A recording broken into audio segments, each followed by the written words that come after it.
PKI itu nyata, PKI Gaya Baru, oleh Anton Permana dari Tanhana Dharma Manggrava Institute. Di era Orde Lama, sebelum pemberontakan, PKI memainkan propaganda adu domba untuk menguras habis energi bangsa Indonesia, memanfaatkan tangan Soekarno selaku presiden, hingga lahirlah perang dengan DITI, PRRI, Parmesta, hingga operasi Ganyang Malaysia. Padahal, sebelumnya, mereka semua adalah rekan-rekan seperjuangan Soekarno semasa perang merebut kemerdekaan. Tidak cukup di situ. Dengan fitnah sistematis Parpol Masyumi, HMI dibubarkan. Buya Hamka sebagai tokoh agama karismatik dipenjara tanpa pengadilan. Sampai pada puncaknya, 7 orang jenderal TNI nasionalis dibunuh. Setelah clear semua, yaitu tokoh kelompok yang dianggap akan menjadi batu sandungan disikat, barulah PKI ini melakukan kudeta, mengganti ideologi negara Pancasila dengan komunisme, atau yang kita kenal dengan Gerakan 30 September. Namun alhamdulillah, semua bisa ditumpas dengan sikap atas kekompakan TNI bersama masyarakat dan ulama.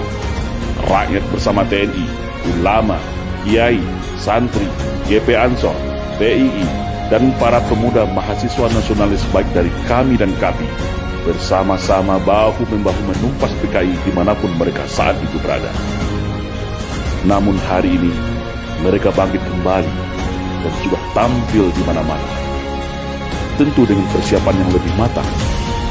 Kegagalan 1926, 1948, dan 1965 akan mereka balas tuntas saat ini. Semua lini sudah mereka kuasai, mulai dari istana, Senayan, aparat, media, pengusaha, hingga dukungan politik penuh dari Partai Komunis Cina, sebagaimana dulu di tahun 1965.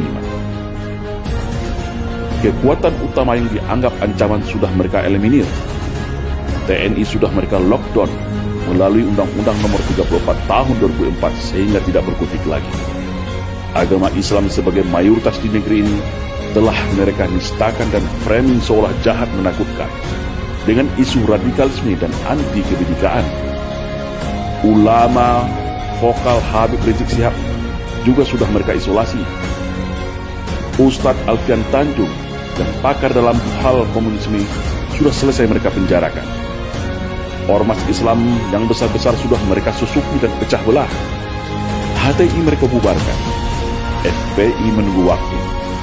TKA Cina sudah infiltrasi masuk dan menyebar di seluruh pelosok Nusantara. Kelompok liberal, Syiah, dan non-muslim radikal mereka rangkul, provokasi dan pelihara. Sudah mirip kan dengan 1965? Maka, bersiap siagalah wahai umat Islam dan seluruh bangsa Indonesia yang masih ada merah putih serta Pancasila di dadanya. Satu langkah lagi, negeri ini akan berubah menjadi negara berhaluan komunis kalau kita semua lengah dan masih jadi pengecut. PKI hari ini adalah PKI Gaya Baru yang bangkit dari kuburnya. Komunisme Gaya Baru yang siap secara sistematis dan bertahap merubah Indonesia untuk berhaluan komunis. Hari ini mereka katakan negara tak butuh agama, cukup Pancasila saja. Setelah itu, bisa saja mereka bilang negara tak butuh Pancasila, cukup toleransi saja. Itulah siasat ala komunis, halus, sistematis, dan agitatif. Tidak ada kata mati dalam sebuah ideologi. Ibarat sawah dan ladang, ketika kemarau mungkin akan kering menjadi semak belukar.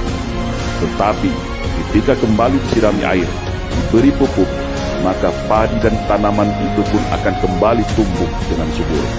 Dan hari ini, negara kita adalah surga bagi para anak-anak PKI. Jangan lengah, tetap waspada. Perkuat ketaatan keimanan kita kepada Allah Subhanahu wa Ta'ala. Perkuat kerukunan dan persatuan antar sesama. Karena ajaran komunisme tidak akan bisa hidup kalau rakyat Indonesia dekat dengan agama. Komunisme akan mati kalau kita sesama anak bangsa hidup rukun, saling toleransi, berdamai, dan bersatu tanpa membedakan sara. Karena fitnah adalah senjatanya PKI. Adu domba dan hasut menghasut adalah pisaunya PKI. Berbohong, menipu, berkamuflase dan membolak-balikan fakta kebenaran adalah nafasnya PKI. Membenci agama dan berupaya menjadikan agama sebagai musuh negara adalah agenda utama PKI. Bersiap siagalah wahai rakyat Indonesia. Mereka sudah ada di hadapan, di samping, di belakang, bahkan di sekeliling kita. Dan ingatlah, ketika ada yang mengatakan bahwa komunisme itu sudah mati dan tidak ada lagi, maka hati-hatilah, mereka itulah komunisme, atau minimal korban dari hasil cuci otak kader-kader komunis yang gemus dan oportunis.